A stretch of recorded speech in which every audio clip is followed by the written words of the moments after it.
സമസ്ത വിളിച്ചാൽ എങ്ങനെ പോകാതിരിക്കും? ആ സമസ്ത എന്ന് പറയുന്ന മഹത്തായ ഒരു പ്രസ്ഥാനത്തെ മുന്നിൽ നിന്നുകൊണ്ട് നയിച്ചുകൊണ്ട് പോകുന്ന സയ്യിദ് ജിഫ്രി മുത്തുക്കോയ തങ്ങൾ വിളിച്ചാൽ എങ്ങനെയാണ് പോകാതിരിക്കാൻ കഴിയുക? അതുകൊണ്ട് തന്നെ സയ്യിദ് അവറുകളുടെ വിളികേട്ട്, ആ സമസ്തയുടെ വിളികേട്ട് ജനസമൂഹമാണ് കാസർഗോഡ് കുണിയിലേക്ക് എത്തിച്ചേർന്നത്. അവിടെ നിന്നും പുറത്തു വരുന്ന ഓരോ കാഴ്ചകളും അവിസ്മരണീയമാണ്. 100ാമത്തെ ആ വാർഷിക സമ്മേളനത്തിൽ ആ നഗരത്തിൽ തടിച്ചുകൂടിയത് 10,000-കണക്കിന് വരുന്ന ജനങ്ങളായിരുന്നു. സമസ്തയുടെ ആ ഒരു സമ്മേളനം നടക്കുന്ന സ്ഥലത്ത് മഗ്‌രിബ് നിസ്കാരം നടക്കുന്ന ഒരു കാഴ്ച കാണാനിടയായി. അത്ഭുതത്തോടുകൂടിയില്ലാതെ കാഴ്ച കണ്ടു നിൽക്കാനാവില്ല. കണ്ണെത്താ ദൂരത്തോളം ആളുകൾ ഇങ്ങനെ നിരന്നു നിൽക്കുകയാണ്. ഇതൊരു ചരിത്ര നിമിഷമാണ് എന്നുള്ള കാര്യത്തിൽ ഒരു സംശയവും വേണ്ട.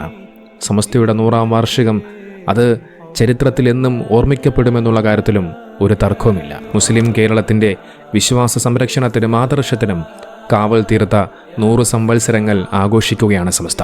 കലുഷിതമായ ഒരു കാലത്ത് നിന്ന് പ്രയാണം തുടങ്ങി പിന്നിട്ട വഴികളിൽ കടന്നു വന്ന എതിർപ്പുകളും വെല്ലുവിളികളും ഓരോന്നായി അതിജയിച്ച് ആദർശത്തിന് ഒട്ടും പോറലേൽക്കാതെ തന്നെ കാലത്തിനൊപ്പം സഞ്ചരിക്കാൻ കഴിയുമെന്ന് തെളിയിച്ച് പ്രതിയോഗികൾ തീർത്ത ചതിക്കുഴികളിൽ തെന്നി വീഴാതിരിക്കാൻ സമുദായത്തിന് വഴിവെട്ടം പകർന്ന് 100 വർഷങ്ങൾ പൂർത്തിയാക്കുക എന്നത് ചരിത്രത്തിൽ ഒരു അപൂർവത തന്നെയാണ്. സമസ്ത എന്ന വലിയ പ്രസ്ഥാനം ഇന്നും പ്രഭയോടുകൂടി ജ്വലിച്ചു നിൽക്കുകയാണ്.